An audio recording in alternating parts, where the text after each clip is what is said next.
Welcome to Inspire. We're so glad that you're here today. If you want to go ahead and stand on your feet, we're going to start with some worship this morning.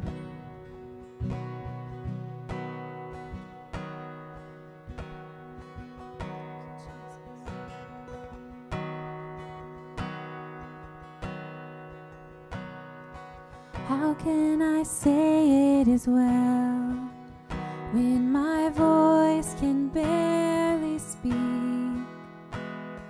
How can I sing you a song in the midst of suffering? Jesus, will you meet me here? Let your peace wash over me. I need you now more than ever. Teach my soul to see. My God is still in control, and still He reigns on His throne. Though mountains may tremble and sea billows roll, I'll sing it is well with my soul. My God is still in control.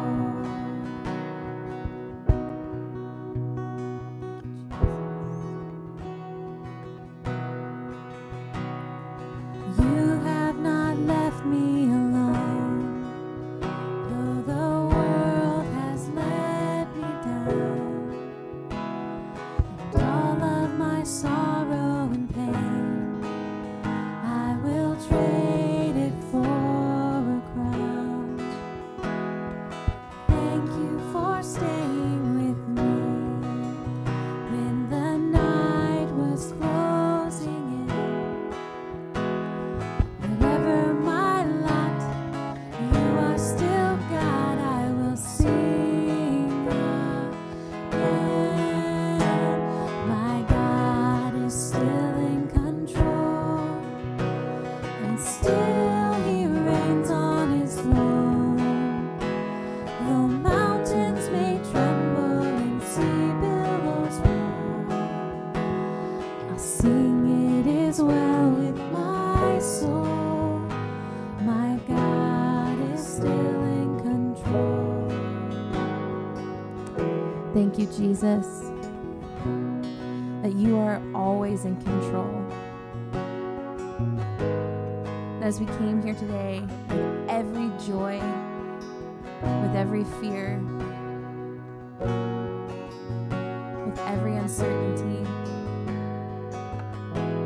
that we can trust that you've gone before us, that you've made a way. And as we worship today, we're just going to stop in this moment and let everything else fall away.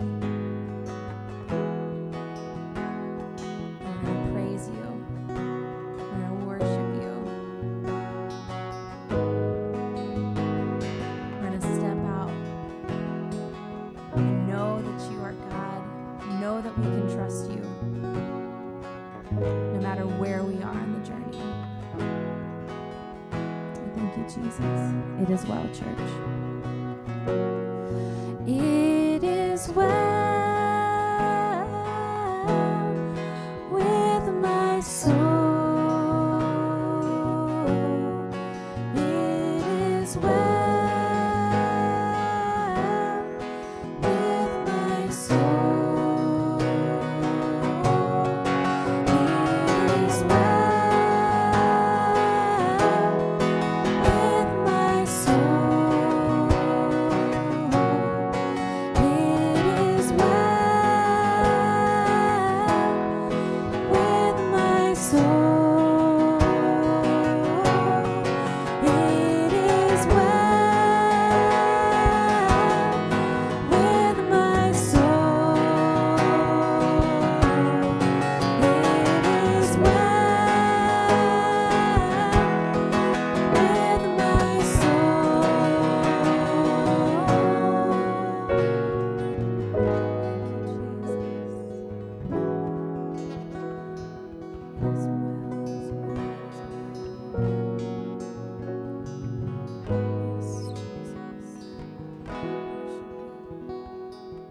my God is still in control one more time. My God is still in control, and still he reigns on his throne. Though mountains may tremble and sea billows roll, I'll sing it is well with my soul. My God is still in control. My God is still in control. Yes, Jesus.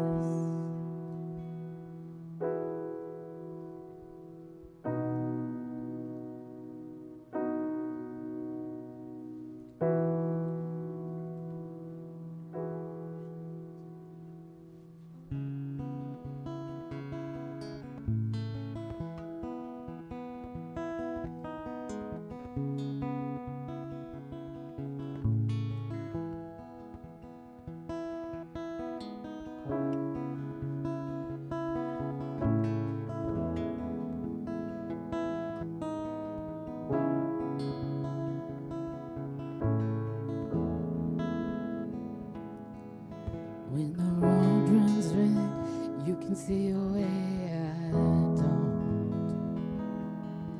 And it makes no sense, but you say that's what faith is for. When I see a flood, you see a promise. When I see a grave, you see a door. When I'm at my end, you see where the future starts. I don't know how you make a way, but I know you will. I don't know how you make a way, but I know you will. You've been good on every promise, from Eden to Zion, every dead end, and out of that grave. I don't know how you make a way, but I know you will. When the world's on fire, it's not like you don't have a plan. And when the earth gives way on this rock, the church will stand. Nothing has ever once surprised you. Nothing has ever made you flinch. And when it all shakes out, the gates of hell don't stand a chance. I don't know how you make a way, but I know you will. I don't know how you make a way, but I know you will. Being good on every promise, from Eden to Zion, through every dead end, and out of that grave. I don't know how you make a way, but I know you will. You pulled my heart from Egypt.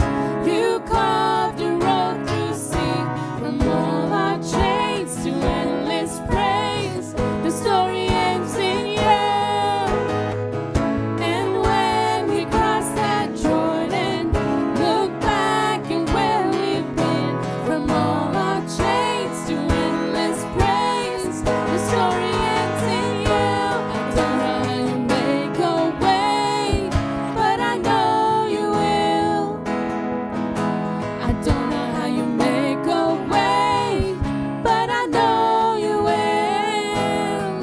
You've been good on every promise, from Eden to Zion, through every dead end, and out of that grave. I don't know how you make a way, but I know you will. I know you will. Yes, Jesus, thank you so much that we don't have to guess, that we don't have to wonder, that we get to know that you'll make a way.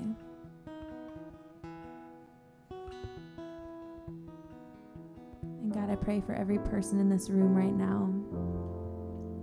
Pray for every person watching the stream, that your spirit will just flow in us and through us. that we will recognize how you're already working and you're already moving.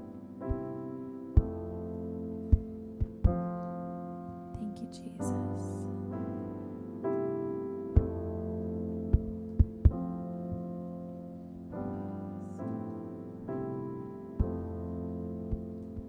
Every time I come running, I find grace on repeat. You welcome me with open arms, no matter where I have been. Every time I surrender, every time I fall, I find grace more precious than I did before. So I'm gonna lay my world down here at your feet. Look to the heavens for all I need.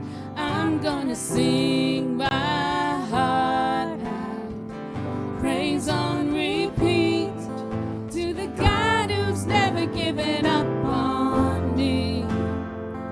You're the mercy at midnight, you're the kindness of dawn, my hope in every waking hour, and the strength I lean on. Every time it comes to sundown and the night sets in, I let my soul remember just how good you've been. And again, my heart will sing. I'm gonna lay my world down here at your feet. Look to the heavens for all I need. I'm gonna sing my heart out, praise on repeat to the God who's never given up on me. 'Cause you're the God who's never given up on me.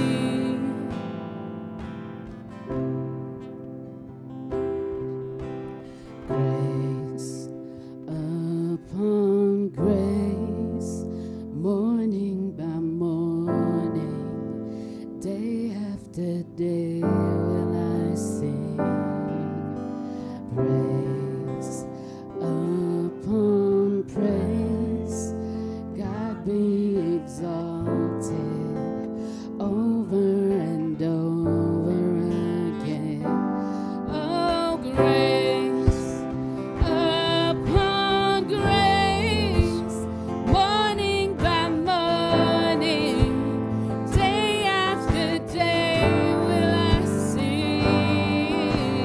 Praise upon praise, God be exalted over and over again. Grace upon grace, morning by morning, day after day will I sing. Praise upon praise, God be exalted over and over again. I'm gonna lay my world down here at your feet. Look to the heavens for all I need. I'm gonna sing my heart out, praise on repeat to the God who's never given up on me. 'Cause you're the God who's never given up on me. You're the God who's never given up on me.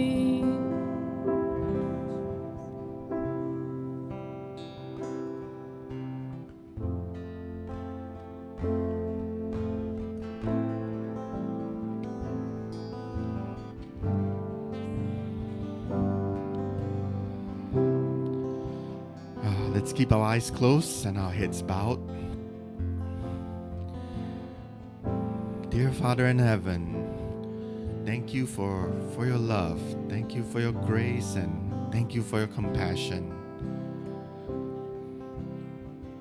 God, we want to make you the center of our lives. Sometimes we get caught up with the hustle and bustle of life. But God, remind us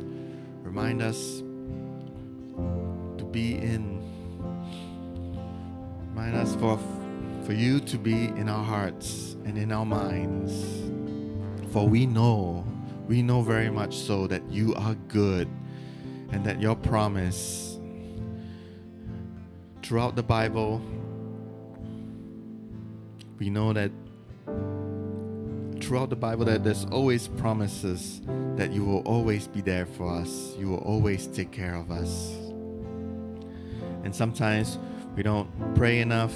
We don't sing praises enough.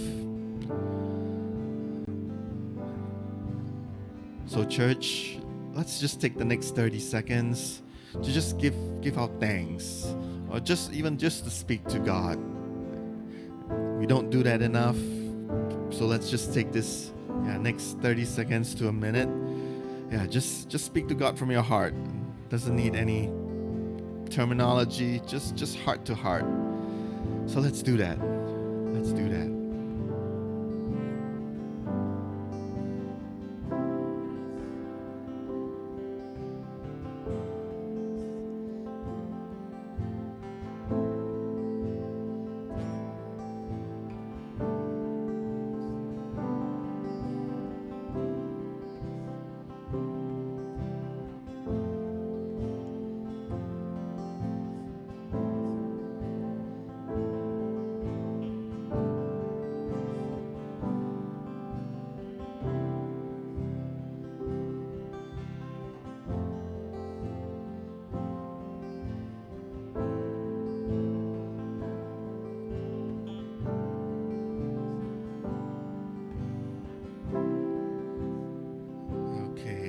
And in Jesus' name we pray. Amen. All right, very good morning. You may all take a seat. My name is Argus. Welcome to Inspire. So for those of you, and also those who are joining us online, a very good morning to all of you as well. And for those of you who are joining us for the first time, typically in the months of June, July, quite a number of us actually travel and have gone away on vacation. So what we usually do is, it's actually a smaller setup, where, as you can see, an acoustic setup, which is actually nice and intimate. But it's also nice that everyone is also starting to come back. So for those of you who are back, again, welcome back. All right, so let's see. Next segment has an extension of our worship. It's tithes and offering. So again, it's a way of trusting God with our lives, as well as our finances, especially those who call Inspire home. And for us, we don't really have anyone like passing the buckets. That should be on the screens. If you do give online, that's the QR code. Or if you do give in cash, we do have boxes right at the back near the exits. Okay. And next announcements, just a reminder, there is a creative team night on Wednesday, this coming Wednesday. So we invite all, not just playing instruments, but if you're interested in helping out with the sound desk, just learning technical videography, just come on by this Wednesday. And if you have any questions, I guess you can approach Jono at the sound desk. He can give you more information. All right, and then let's see. And then next, we will have Take 3. And as our senior pastors call it, Take 3 is the time when you take 3 minutes to actually get to know one another. It's not a means where you can collect the number of handshakes or the number of fist bumps. It's an opportunity where you can just catch up with somebody, or if not, to meet somebody new, where you talk about something that you cannot finish that conversation in 3 minutes, where you have to take it outside afterwards. And I remember 2 weeks ago, Arlie was saying sometimes it's hard to get a topic going. So the topic would be what would be your favorite coffee. So maybe I would say this time round, and in Singapore, like the density, I guess what's the term to call it? The number of bubble tea shops per square feet in Singapore, it's amazing. You cannot go around turning without seeing a bubble tea shop. So maybe I guess the topic starter, if you like, would be what would be your favorite bubble tea store and what kind of bubble tea you like to order. So with that, we'll take 3 minutes and we'll be back. Okay, thank you.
All right.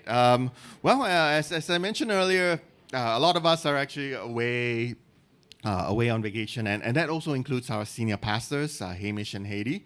And we're actually glad they're away, not because of anything, but so that they can actually take a good break to recharge and refresh before they come back. So if you've been following us, we actually had a series of speakers. So today is no different. But today is we actually have quite a wonderful speaker, I must say. Today we actually have Keemin, and yeah, and why I say that is I always appreciate his calm demeanor, even though the world I think I saw in the words like the world is on fire, but Keemin will always be calm. He's a steady, and Yeah, yeah. And oh, okay, yeah, and also I know that Keemin has a heart for God, and he's he and Holly, they now have 3 kids, including a 2-month-old, but they continually to serve, and that's what I love about that, and what I also love about Keemin is because and this I do know for a fact. Yeah, when we were searching for this place, Trio, there are quite a number of locations that we've identified, and there's a lot of like legal stuff to look at. And Keemin was willing to help put in his time to look and make sure that we have the best deal possible. And I appreciate him for actually putting a lot of giving a lot of advice and such, and finally on a personal note, why I also appreciate Keemin is because 2 years ago, I think 3 years ago, 2019. And I think you remember this. You invited me to the premiere of a Spider-Man movie, Far From Home, and for me, it really means a lot because I love movies, and that's an opportunity to get to watch a movie like before it actually shows like on the screen for the general public. So it's like a bragging rights. So thank you. I will always remember that moment. Yeah. So without further ado, let's welcome Keemin. Whenever I am feeling low, I look around me and I know there's a place that will stay within me. Wherever I may choose to go, I will always recall the city, know every street and shore, sail down the river which brings us life, winding through my Singapore. This is home, truly, where I know I must be, where my dreams wait for me, where that river always flows. This is home, surely, as my senses tell me. This is where I won't be alone. But this is where I know it's home. All right, so quick show of hands. How many of you have never heard that song before? All right, okay, good. So the rest of you have been in Singapore for a while. You'll recognize that as Home by Kit Chan, which is an iconic, I think at this point, Singapore National Day song. For those of you who are relatively new to Singapore, the government always makes sure that every year for National Day, which is Singapore's Independence Day, there is at least one new song that is basically very bright, very happy, and talks about how wonderful Singapore is. And that's probably one of my favorite ones. Those of you who don't know me and my story, I grew up here in the 80s and the 90s. I went through 20 years of Singapore patriotic education. And I know all the National Day songs. The ones in the early 2000s I kind of lost track of because I was in the States. But Home, which came out somewhere around that period of time, has really kind of stood the test of time as being a song that really evokes this very heartwarming and nostalgic, romantic, right, view of Singapore as home for Singaporeans and people who call Singapore their home or who are based here. Quick PSA, National Day is coming up, 9th of August, about 2 weeks away. So feel free to put on your National Day Spotify playlist, get really immersed in all of that Singapore goodness. And I will say this, right? I really, really enjoy it because when I was living abroad, so I left Singapore in 2000 after I finished my national service, went overseas for education, got a job. Didn't come back to Singapore until about 10 years ago, I think, about there. After you have 3 kids, your memory, actually after you have 1 kid, your memory starts going a little bit. After you have 3, it's all gone. So I think it's about 10 years that we came back. But when I was in the U.S., right, Singapore to me was still home. It's where I grew up. It's where my family was. But over time, I found that I identify more and more with the U.S. as home or as another home, right? And I know quite a few of us have either lived abroad or are currently living abroad, i.e., not in the place of your birth. Some of us, maybe we moved around a lot as kids.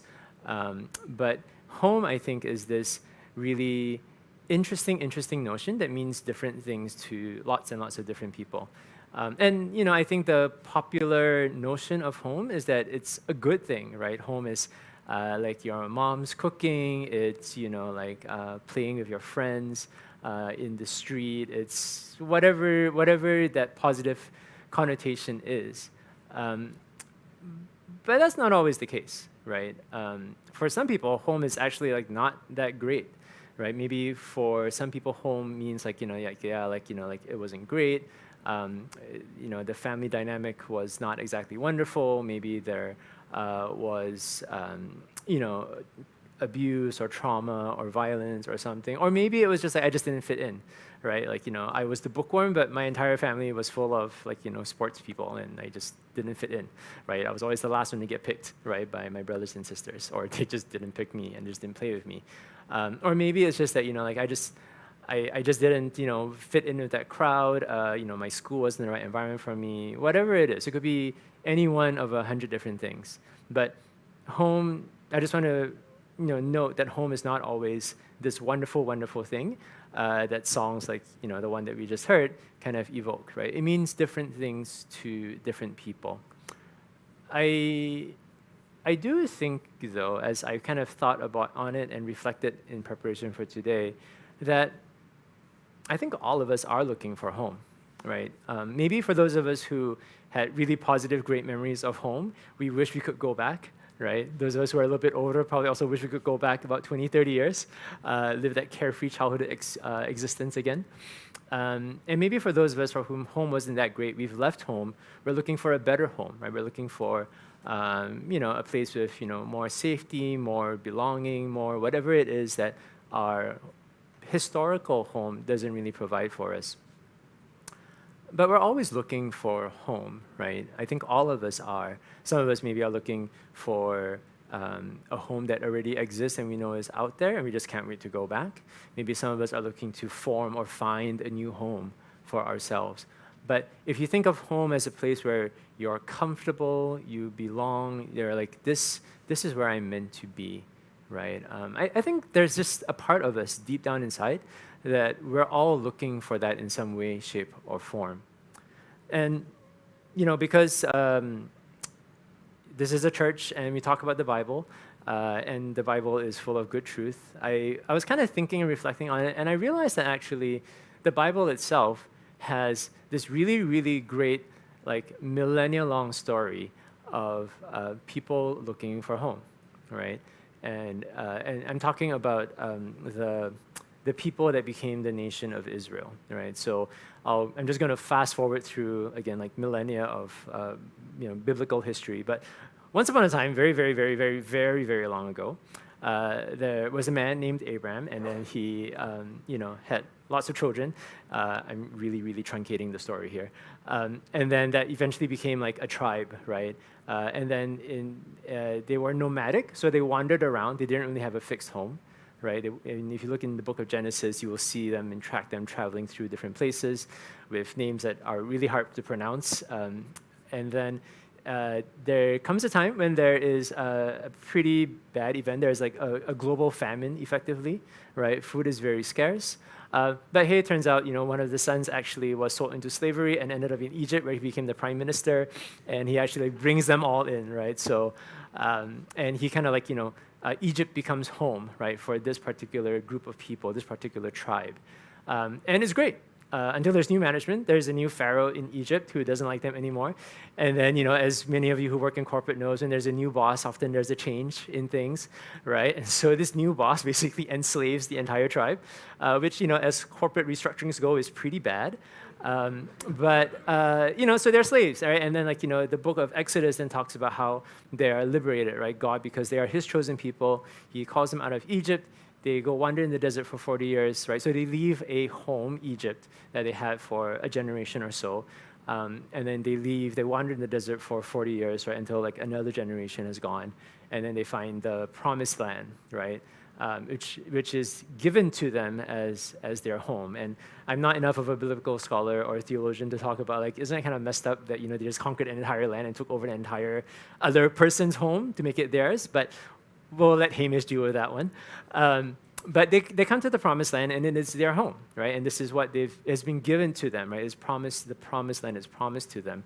And they settle down, they make it their home, and everything is great until it's not. And then actually, believe it or not, they lose their home, right? They're subject to war, invasion. They eventually get conquered. And then they're actually exiled again, right? So basically, it's kind of like, you found your home, for the Singaporeans, right? You succeed in your BTO, you get your HDB flat, and then someone comes in and just like evicts you from a HDB flat, right? You're like, wait a minute, like, I waited so long for this, and then now it's gone, right? And that's kind of what it was for them. And then they were just kind of kicked out, right? They were exiled, right? The conquerors, and they were basically like, some of them were allowed to stay, but most of them were basically just like dragged off, right, into slavery, into different lands. It was not great, right? And so home for the people of Israel wasn't always that great, right? It kind of, for a generation in Egypt, yay, like we avoid the famine, like we know someone who's like really well connected, he's the prime minister, everything is great, and then they're enslaved, and then they basically have to leave home, they flee, they wander in the desert for 40 years, right? That can't be comfortable. And then they find the promised land, and then they lose it again, right? So home is like, sometimes they find it, and then often followed by periods where they lose it, right? Home changes, and home sometimes becomes a place in exile, right? A place where they don't want to be, but nonetheless, they are no choice, and that's where they are. And my takeaway from that is that home is kind of like everything else in life. It changes, right? We can all have a notion of home in our heads, but it will change, right? And this I found to be true for myself as well. So, like I said, I grew up here in Singapore in the 80s and 90s. I went away for the first decade of the 2000s. And then when I came back to Singapore, it had changed a lot. And, like maybe some of you were living in Singapore in the 80s and 90s. Some of you were born in the 80s and 90s, so we won't even go there. But Singapore changed a lot, right? When I came back in 2010, 2012, things were different, right? Like the streets were kind of the same a little bit. Orchard Road was still Orchard Road. Holland Village, which was my childhood haunt, was kind of the same, but a bit more, the Malay word is atas, like it's a bit more like higher end than I remember. But Holland Village Shopping Center has never changed for like 30 years. It's still the same. And I remember this very, very vivid experience where I had come home. I was back in Singapore. I was living and working here again. I was meeting some friends for dinner. I can't remember where we went, but it was in the Somerset area.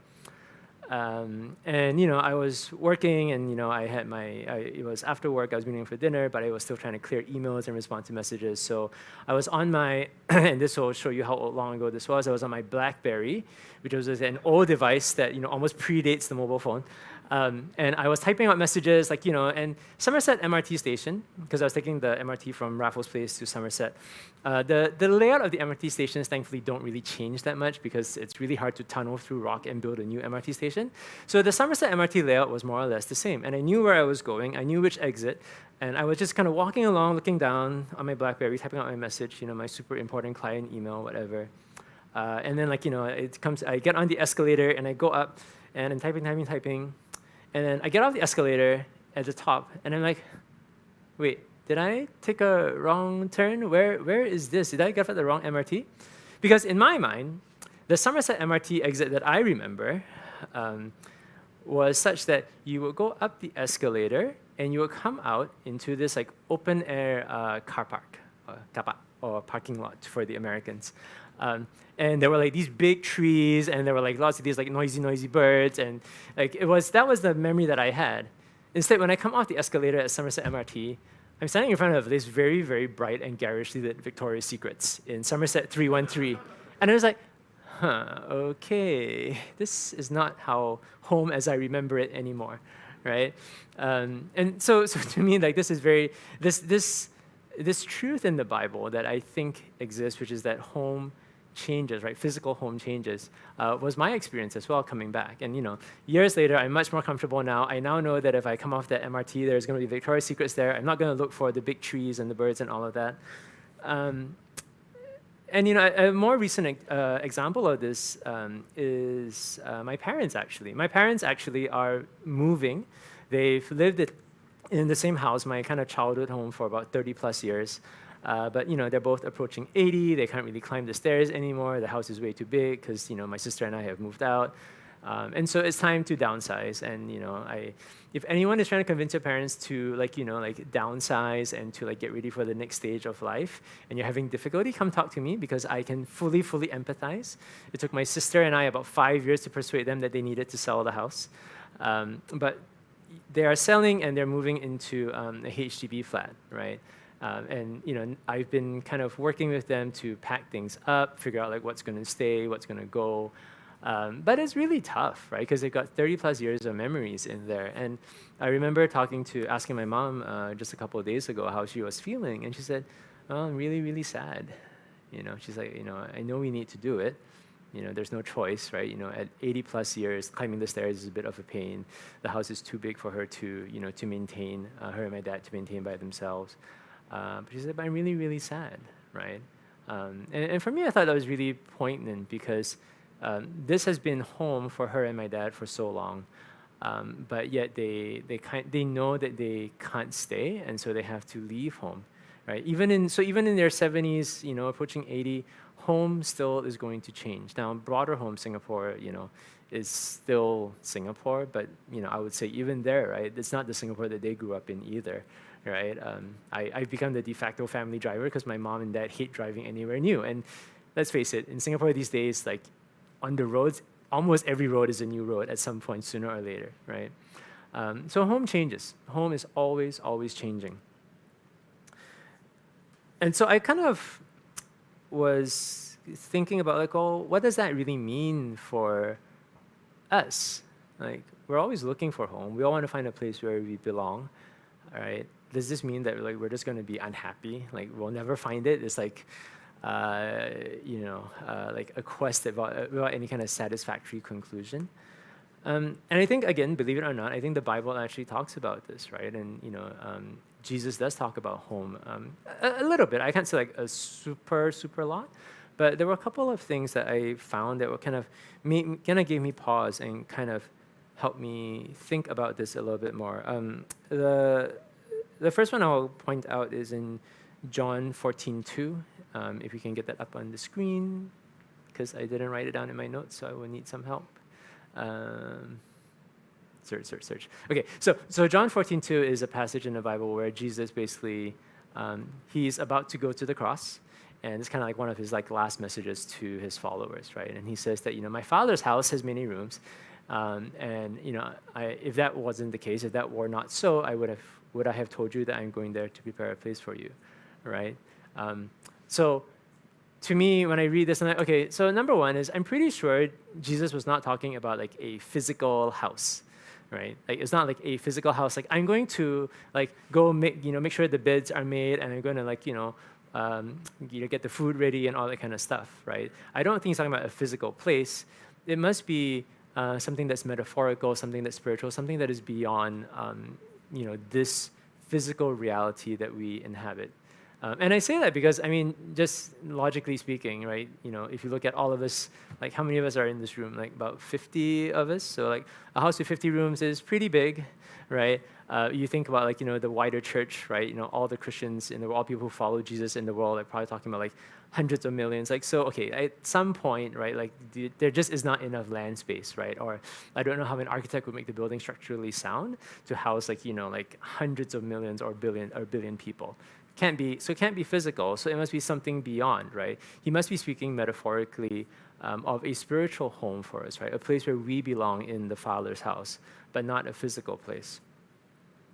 And then, I won't spend too much time on this, but there is another verse where, one of the things I love about, the Jesus, as, we learn about him through the Gospels, is that he's kind of cheeky or kind of sarcastic sometimes, right? So he's got a bit of a sense of humor.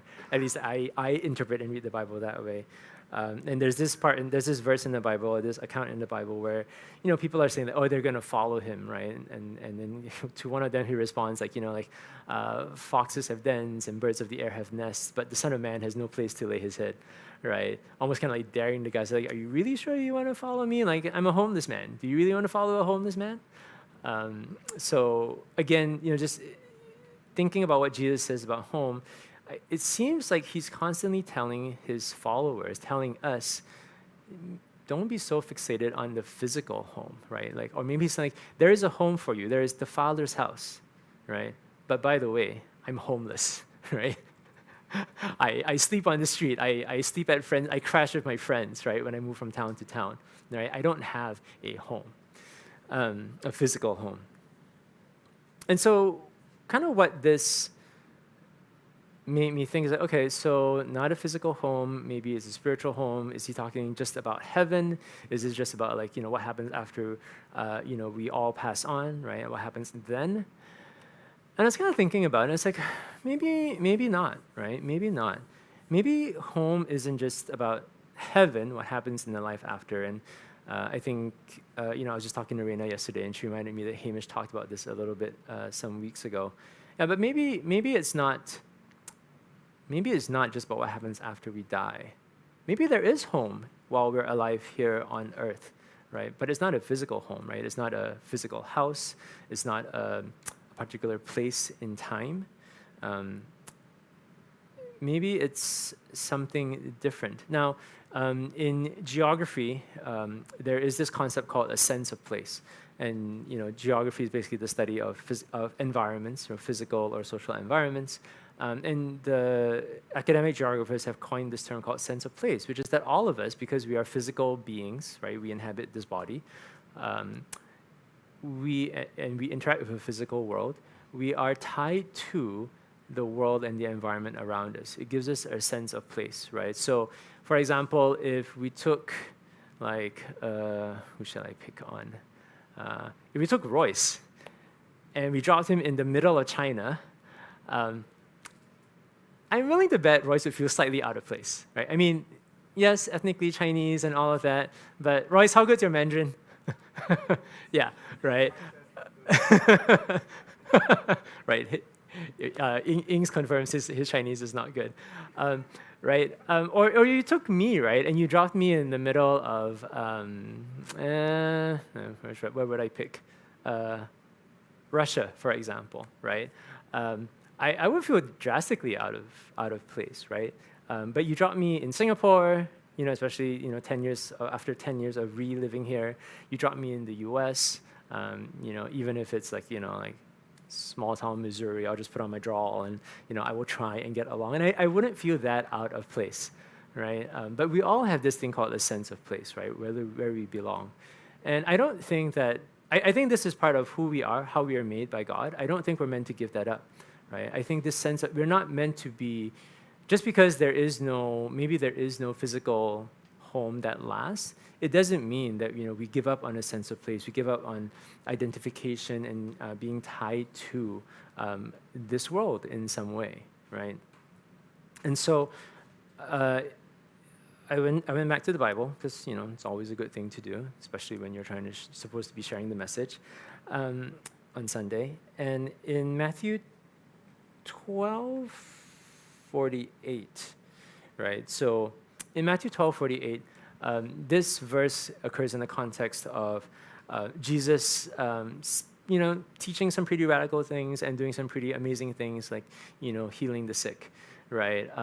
But it comes at a time when some people are starting to say, this guy is nuts. He is off his rocker. He is, he should be committed. Why isn't his family here to kind of calm him down or take him away, or he's disturbing our peace? Will his family please come and make him stop disturbing our peace? And so like Jesus' mother and his siblings actually come, and like that's what they want to try and talk to him, right? And then someone says to him like, hey, like your family's outside, your mother and your brothers are outside, and they want to talk to you. And then Jesus responds, right? Like like who is my mother? Who are my brothers, right? They're they're the ones who do the will of God, who follow God, right? And I think this verse has been taken out of context, right, by some to seem to suggest or argue that family relationships, right, in biological family is unimportant, or that if you follow Jesus, you have to kind of cut ties with your family if they are not believers or if they don't support your choice. I don't really think that's true, but we don't really have time to get into it. But I think this verse does point to me that for Jesus, home wasn't a physical place. Maybe home had something to do with people, right, instead of places. For him, maybe home was, and family, right, in this verse, wasn't just biological, but maybe it was more than that, right? People who were willing to come alongside him, and follow God. Maybe that for him was what home was. So moving from thinking of home in terms of place to thinking of home in terms of people, in terms of community. And I kind of think of this in going back again to the story of Israel, right? I think about this in their context as well, right? So they lost their home, right? They lost the promised land. I mean, basically, they was conquered. They lost, many battles and many wars. They were subjugated. It was taken away from them, and then they were brought to different places to live, right? Now, in some sense, yeah, they lost home. They lost the promised land. But did they lose? Did they lose everything that was home? Because they were kind of brought together, right? And they were allowed to reform or keep the community of people even in exile. And there's a verse in let me make sure it's Jeremiah, I think. Yeah. So in Jeremiah 29:4-7, right? So Jeremiah is a book about the prophet Jeremiah, and he ministers to the Israelites who are in exile. And you kind of imagine, right? After you lose a war and you lose your home, you're not exactly feeling great about life, right? And many of them were longing to go back, right? They wanted to flee and to go back to the promised land that was their ancestral home, right? Where for generations we have lived and worked. But then through the prophet Jeremiah, God tells them, right, like build houses, settle down, plant gardens, right? Like basically, don't think about going back. Think about where you are and build life where you are. Build community, right? Make this your home, basically, right? And to me, it kind of, this was a good reminder for me that even though we have a spiritual home in our Father's house, right? It doesn't mean that we kind of abandon or neglect the rest of life, right? We're not, I don't think that Jesus' calling and will for us is for all of us to move into a commune and become like, some kind of cult-like thing. We're meant to live and work in the world around us, but yet be a community in it. And I think that that's really kind of to me, I think that's kind of the crux of what home is or what I have come at least to understand or think of as home through a biblical lens, right, or through the lens of faith. Because look, physical homes will change, right? Some of us are living in Singapore now, but we will be leaving, right, in a week, a month, a year. Some of us maybe left home and we don't know where home is, right? Physical home is, and we're still looking for it.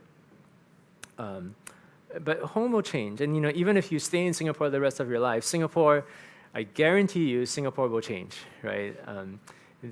Things do not stay the same. At some point, like I will be in my 70s and 80s, and my 3 kids will be trying to convince me and Holly that we need to move out of our place and downsize, right? The home and this concept of a physical home, it will just keep changing. That's the nature of life. Life is change. But when we put on when we view things through a lens of faith, I think there's another way to think of home, where home isn't the place, but home is the people, right? when Jesus talks about his family, right?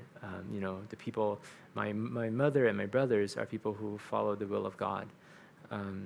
When we look at the words of the prophet Jeremiah, right, to the people of Israel in exile, and kind of applying that a little bit to us, like maybe that call is true for us as well, right? Maybe we should continue to live and work and try and build lives where we are, recognizing maybe it's not like our forever home, but maybe the home that we're supposed to find is with the people around us, right? And so I think about that in the context of this church, of Inspire, right? So just to round out a little bit of my personal story. When I was living here, before I went to the US, I went to a great church in Singapore. It's actually just right down or up the road, depending which way you're going. And it's a very established Methodist church, fairly large congregation. I grew up in my faith there, right? Through Sunday school, through Sunday service after Sunday service. I remember one of the pastors saying, Sunday service and Sunday sermons, they're kind of like the food your mom cooks. You don't remember every meal, but you know it was good for you, right?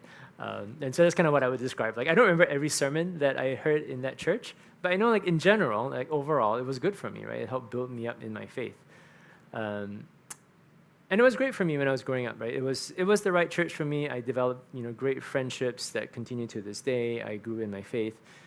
But when I came back from the U.S., it was familiar. I knew the people. I knew the church. I knew where the bathrooms were. I knew where to get the good parking spots around the church. Like, all of that was kind of more or less the same. But I had changed, right? The church was the same, more or less, right? The flavor of church, the culture of the church, everything was kind of the same. But I had changed in my time away.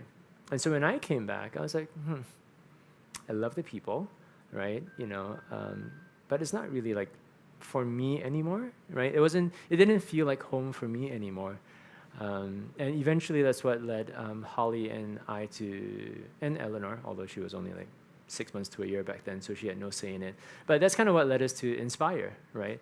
To find a new home, a new church home, where we kind of felt we connected more. It was more our speed, where it felt right for us in this particular season of life.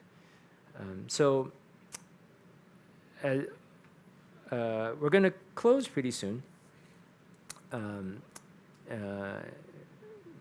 But as we do, I would encourage you to just think about what home means to you, right? And for you, is home more like physical home, right? Is it more like a place? Is it more like ethereal or relational, really? That's really the proper word. Is it more about a place, or is it more about the people, right? Like what to you is home? And I don't want to say that there are right or wrong answers, because I think it's very subject based on your experience, and your experience and your views on this will change over time. But just think about, like, what does home mean to you, right? And what are you looking for when you think of home, when you think of a place of belonging? I'll end with a prayer and a song, right? And this song actually, I think, is one of my favorite songs of all time. When you hear it, you will recognize that I am truly a child of the 80s. But when you listen to the words of the song, right, it actually really describes this quest, this journey, right, to find home, and the fact that home constantly changes, it breaks, things happen, right? It's not what you want it to be. But then there's this like golden truth in this line of the song, where it says, "And when I go there with you," right? And to me, like, I was like, that's it. That's home. It's not the place. It's not where we're going, but it's who we go with.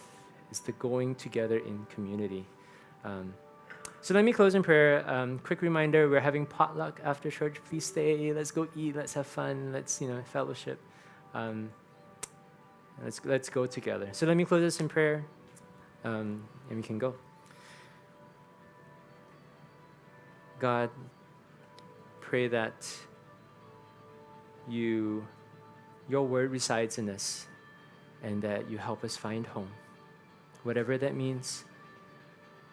for each of us. Thank you. In Jesus' name, amen.